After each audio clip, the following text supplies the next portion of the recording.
TV, Factory TV, on NTV, on Open MCKBS TV. Why no? Jeno watu gamba. Jeno short gamba high school. Wali Imperial. Twebaza nnyo omukyala Hajati. Okuba omukyala Hajati Aisha okubanga avuddeyo okulaba nti omunaga gwa Ssaabasajja Kabaka gwakubye naye ayegatidde wamu okulabanga naye ayimiramu n'abaana baffe biwaniragala. Njagala bategeeza bannayuganda nti amasomero bwe gategetwa tuwa abaana baffe accordingly ku view yaabwe status yaabwe bw'otunuulira omwana we bw'ayambadde ne bw'afaanana omwana ali mulongo longo skirt emikono ogiraba ate avuddeyo okulaba nti akwate wamu n'Obwakabaka bwa Buganda okulwanirira ekirwadde oba ebirwadde biri mu ggwanga lyaffe ebirwadde bisinga mu baana baffe bano naye bw'olaba nti Hajati headmistress oba headmaster oba omusomesa yennyini yeevuddemu n'agamba tukwate wamu tuwane wamu ne Ssaabasajja Kabaka okulaba nga tuggusa olutalo luno kubanga kati tuli mu lutalo lwennyini olwoka nga tuwana endwadde zinnamutta ate nga zitambulira mu bavubuka abaffe mu baana baffe abato mwezisinga oba nga zettanya n'olwekyo omugamba ekigambo kimu gwe muganda wange nti olaba omwana bw'afaananye twebaza nnyo Bakabaka ba Buganda olw'okuba nti betwaniriza ne bwaniriza essomero lya Five High School wali Emperere okulaba nti ate munnange naffe twegatta wamu ne Ssaabasajja Kabaka nga tulwanyisa ekirwadde era nga tugenda okudduka emisinde gino ku lunaku lw'Essande na mwenna abali eyo mukole nga Five High School okuba nga ate mutwegattako mulanga gwa Ssaabasajja Kabaka tubaagala nnyo abaana nga mbalaba nabo bafaanana emusimira ne kabeeka ekigambo ky'abagamba accordingly ku ssomero bali n'abasomesa bwe bali ne laavu gye balina empitirivu era kati bano mu Buganda ly'essomero ly'osobola okugamba nti tuli wamu n'Obuganda ne Uganda mu ssomero lya Five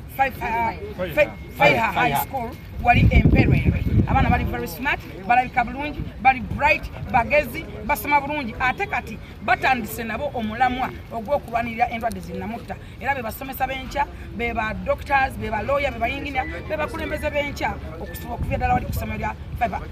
Five High School wali Emperere. Kale nze ekyange kitono nnyo abazadde yonna gye muli Kyegegwa Kyankwazi Kiruhura Bukoma Nsimbi Mityana Semba Bule Kalungu Masindi Fort Portal Kasanda Ajuman Pakwakirira Soroti Kampala Wakiso Mukono Loweyo na Misindo na Mutumba Kabale Lukunjiri Kazo Ishaka Bula Mokiruka na Kaseke na Kasonga na Kapiripiti Malaba Busia Mubende Kakumiro Kagadi Bundi Bujo Shema Katakubikwiri Bujiri Kisoro Tirinyi na Mayumba Alibatongo Bukwejo n'ebitundu by'eggwanga byonna eby'enjawulo essomero lirimu balita Five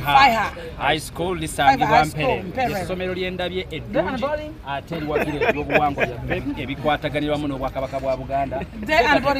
twebaza Hajati Aisha olw'okuba nti oweenyigira butereevu mu nteekateeka za Ssaabasajja Kabaka n'otuwa abayizi n'abaana baleka bulungi siri ayolesa mbiri lukwano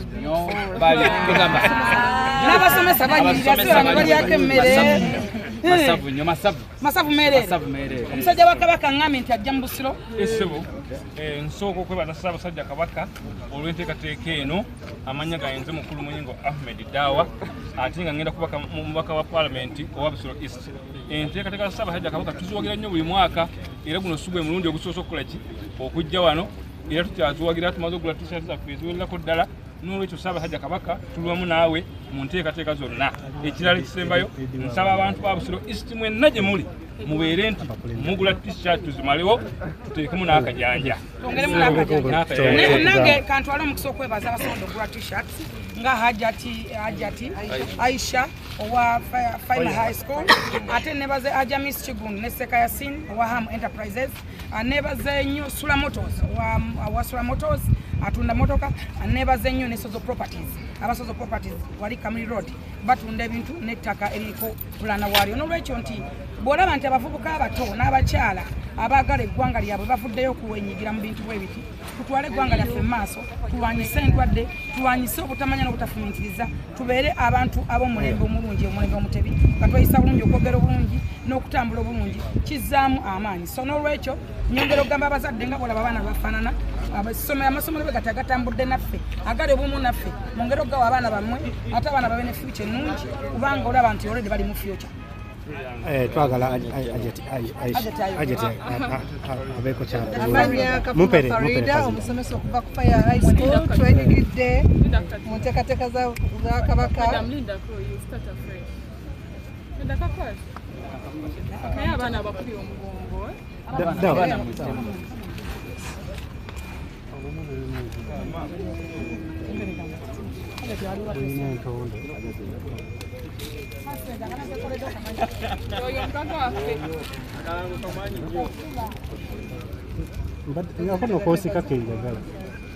kono koosika kenjagala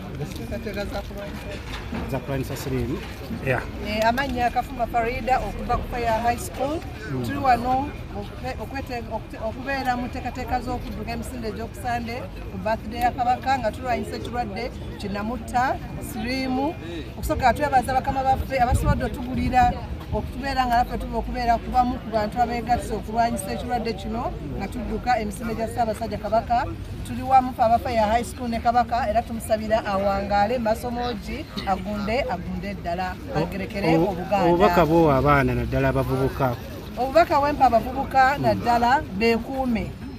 they can abstain until time comes.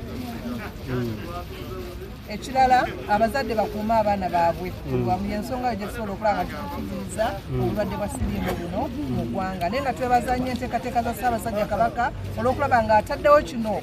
teri muntu abadde akirowoozaako nti asobola okiteekamu ssente okulaba nga tulwanyisa endwadde ya siriimu. Twebaza nnyo bakama baffe bonna basobodde okuteekamu ssente. koola n'amasomero amalala gajje nkoola amasomero amalala gonna gajje gatweyungeko nga naffe aba Fire High School tetukoze tusobodde ogula tiketi za bukadde 2 etusobola kuba nga twegatta mu misinde gya Ssaabasajja Kabaka egy'okusande. Tubasaba mwenna mujje mutwegatteko. tweyanza